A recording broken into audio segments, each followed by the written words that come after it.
Welcome to Hood Champion Boxing and Sports. In boxing, you find a way to win or you find a way to lose. They ain't laughing at Rolley no more, are they? Nobody laughing at Rolley no more. All that shit they were talking about Rolley back in the day, all that shit stopped. And you know when it stopped? It started with this right here. Ryan Garcia, that last fight against them. Oh my God!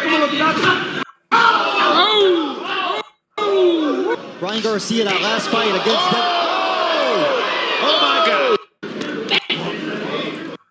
The same shot he hit him with years ago in sparring is 2017. He hurt Ryan with that hook. 2025, the same shit. He just doubled it up this time. Look, boom, right hand hook, double it up. But in the actual fight, that hook is what got him. Okay? Right here, boom, boom. Sent that man across the ring. So it was that fight with Ryan Garcia where everybody started to put some respect on Rolley's name. Everybody. Because no one gave him a chance. You know what I mean? They felt that he was just going to get in there and knock Ryan was going to knock him out. Didn't go that way, did it? So now he's about to fight Tio Fimma Lopez. And Tio Fimma had some stuff to say, but Tio Fimma ain't talking all slick because he knows what time it is. I think a good friend is one that doesn't do it. Yeah, he took the fight. He was a champ. He is a champ. He didn't need to take the fight. He took the fight for his own reasons. So, and then we'll find out afterwards. We'll settle the score after. You guys aren't close anymore. Nah, I think that kind of shot away after he was champion at 140. You guys last one. Big advantage on him? Do I feel like I have a big advantage? Some kind of advantage on your friends? No. I think my biggest advantage is going to be that I'm just the better fighter. Okay, to be undisputed at 47, which is the easiest fight, which is the hardest fight for the champions? Out of all four champions at 147 right now, honestly, it's just me and the man in the mirror. Now, he can say what he wants about he thinks he's the better fighter. Look, almost everybody thought Ryan was the better fighter. Ryan had the speed. Ryan had everything. But what happened to Ryan? Ryan was coming off of the suspension after he tested positive for PEDs against Devin Haney. And he went in there with Rolley, thought it was going to be an easy fight, and shit wasn't sweet at all. So Ryan could say he wasn't focused. He had been through a lot, and Rolley's a really hard hitter, and no excuses. But he felt there's a lot of things that played into that loss. Okay, well, Tio Fimma Lopez is coming off of some drama where he lost to Shakur Stevenson. Smaller guy came up, ate Tio Fimma Lopez up, made him look crazy.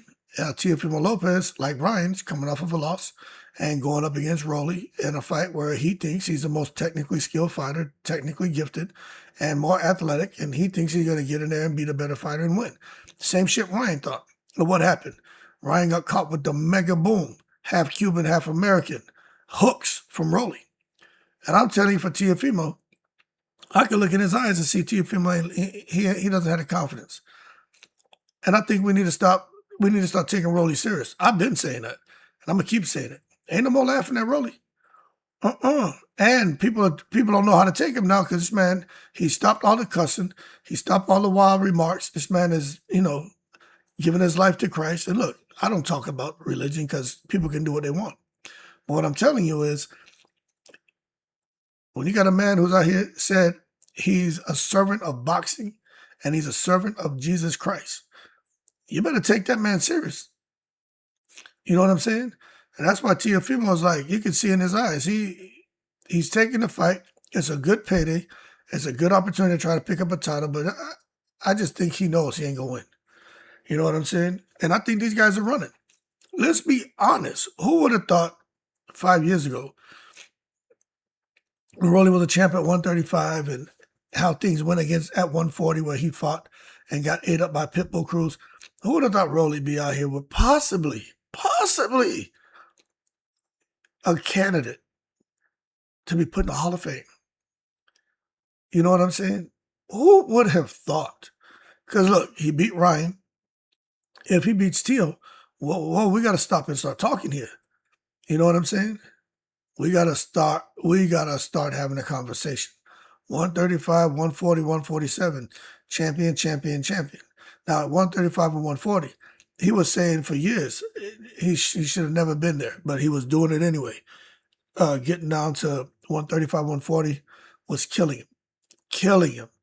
And he said the reason why he lost those fights is not because anybody was necessarily better than him, it's because he beat himself. It's the weight cut.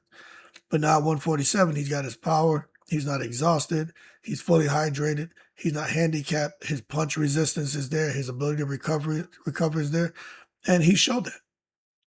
And I think Tio Fimma Lopez is going to be another victim. You know what I'm saying? And it's true. These guys are killing themselves. Like even Devin. That's why Devin dad, he intelligently navigated Devin at 135. Devin did fight some guys with names, but Devin was killing himself to make 135. Devin looked ghoulish. How he did that, I don't know. I got a lot of respect for Devin because I know how hard it is to cut weight. Not like that shit he did. Extreme shit. Devin looked like a ghoul.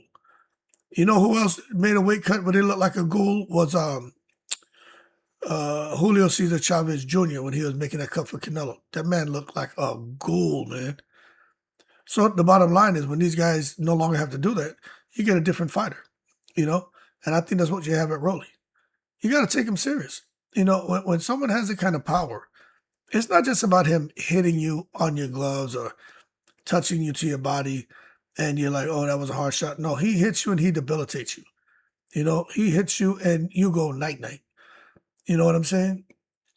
Them gloves and all that shit, that high guard, that defense don't help you. That man will break your forearms, will dislocate your shoulder. And that's why I think in this fight, Tio's going to want to engage. He's going to want to be sharp and shoot in and out and use angles and try to use his speed and all that.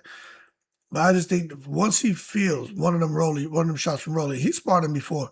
I think Tio's going to be like, hold your horses. Let's not take it to the stupid. Ain't nobody laughing at Rolley no more. Let me tell you. He already beat Ryan. I think he beats Tio. After that, we're going to see what's up. It's going to be Brian Norman Jr. It's going to be Shakur. Is Devin going to fight him? We're going to see. There's a reason why Devin ain't trying to fight him. They know. They can say what they want. They are afraid of Rolley. They are. Shakir's the only one I think will get in there and scrap with him. But Shakur will tell you, Shakir's really a smaller dude. But I think Shakur will get in there with the skills he has. I think Shakur would be able to avoid them shots and move around and just pick Rolley apart. But Rolley is a high-risk fight. I would like to see Brian Norman Jr. in there because Brian Norman Jr. can crack. Brian Norman Jr. and Rolley would be a good fight. But, you know, again, I'm telling you, all these fighters, I don't care who they are, none of them want nothing to do with Rolley. None of them. That's why that man couldn't get a fight. Y'all thought Rolley couldn't get a fight because he didn't want to defend his belt? Nobody want to fight him. Old man Pacquiao was trying to get in there, but he started changing his plans. Nobody want to fight that dude. And it's funny as hell to me to see the underdog on top. Nobody laughing at him no more. And this man fight with a different purpose. I'm telling you, man, the man done found Christ. It's over. It's over. All this trying to clown him, disrespect him, and Conor Benn, I wish Conor Benn would have gotten in the ring with Rolley.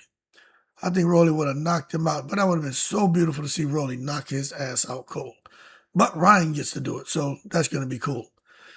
That being said, put some respect on Rolley's name. Because if he beats Ryan, which I think he will, now you're talking about Rolley Romero. Now you're talking about him as a Hall of Famer. Potential Hall of Famer. Who saw that coming?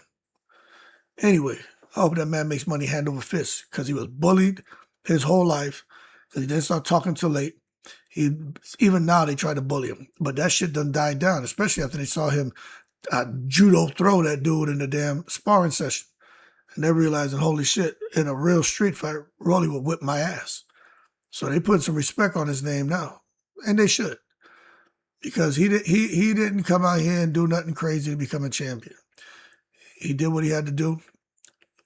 Tucked his chin, stayed low, worked, seized opportunities, and here he is. Damn near on top of the 147-pound division because they're running from him. So if he beats Ryan, we're going to see what's up. See who's going to want to fight him next. Nobody. If he beats Tio Fimma, nobody. Y'all want to bet? Keep cool, I'm in the breeze.